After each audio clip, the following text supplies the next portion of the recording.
ગુજરાત ભાજપ પ્રદેશ મહામંત્રી ડોક્ટર પ્રશાંત કોરાટ ડાંગ જિલ્લાના પ્રવાસે આવતા કાર્યકરોમાં ઉત્સાહ જોવા મળ્યો હતો।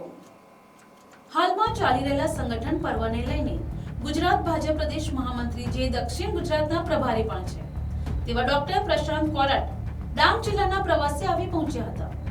મહામંત્રી તરીકે પદભાર સંભાળ્યા બાદ દક્ષિણ ગુજરાતમાં ડાંગ જિલ્લાના વઘઈથી તેઓએ પ્રવાસની શરૂઆત કરી છે। ડાંગ જિલ્લામાં વઘઈ મંડળના કાર્યકરો અને હોદ્દેદારો સાથે મીટિંગ કરી નવનિયુક્ત હોદ્દેદારો સાથે પરિચય બેઠક પણ કરી હતી। આ સાથે આહવા ખાતે જિલ્લાના નવનિર્મિત ભાજપ કાર્યાલયની મુલાકાત પણ લીધી હતી। નવસારી અને ડાંગ જિલ્લાના સંગઠનની જાહેરાત બાદ કાર્યકરોમાં નારાજગી મુદ્દે જલાલપુર અને સુબીરના નારાજ કાર્યકરો સાથે મળીને નારાજગી દૂર કરી પાછા કામે લગાડવામાં આવશે।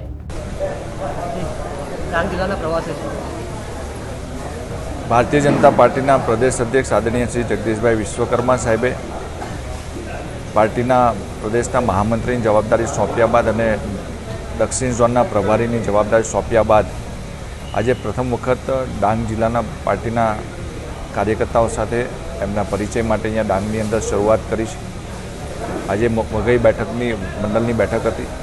અમારા જિલ્લાના અધ્યક્ષ આદરણીય શ્રી કિશોરભાઈ ગાવિતના નેતૃત્વમાં આજે વઘઈની અંદર મંડળના હોદ્દેદારો, મંડળના સૌ શક્તિ કેન્દ્રના સંયોજકો અને બૂથના અધ્યક્ષોની આજે બેઠકની અંદર આગામી સમયમાં બૂથથી લઈને પ્રદેશ સુધી પાર્ટી મજબૂત છે, વધારેમાં વધારે પાર્ટી કઈ રીતે મજબૂત થઈ શકીએ, લોકોને કઈ રીતે આપણે સહાયક બની શકીએ, લોકોને કઈ રીતે મદદરૂપ થઈ શકીએ એ બાબતની બેઠક હતી।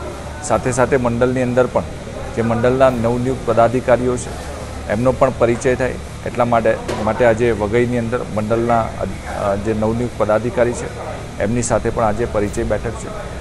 અહીંથી અમે વઘઈ પૂરું કરીને આહવા અને સુબીર પણ જવાના છીએ, એટલે કે કુલ મળીને ડાંગના ત્રણેય મંડળની અંદર આજે સંગઠનાત્મક પ્રવાસ છે।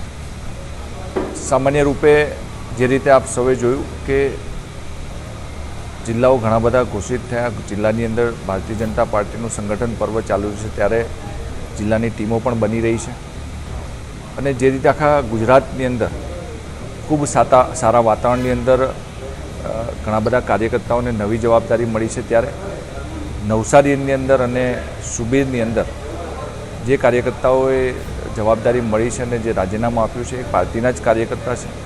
એ કાર્યકર્તાઓને ક્યાંક ને ક્યાંક કંઈ નારાજગી હોય તો એમને સમજાવીને પાછા કામે લગાડવાની જવાબદારી પણ પાર્ટીના કાર્યકર્તા તરીકે મારી પણ છે અને અમે લોકોને જે પ્રશ્નો હશે સાંભળીને કામે લાગે એ પ્રકારના પ્રયાસો કરીશું। Bureau report NTC news Navsari.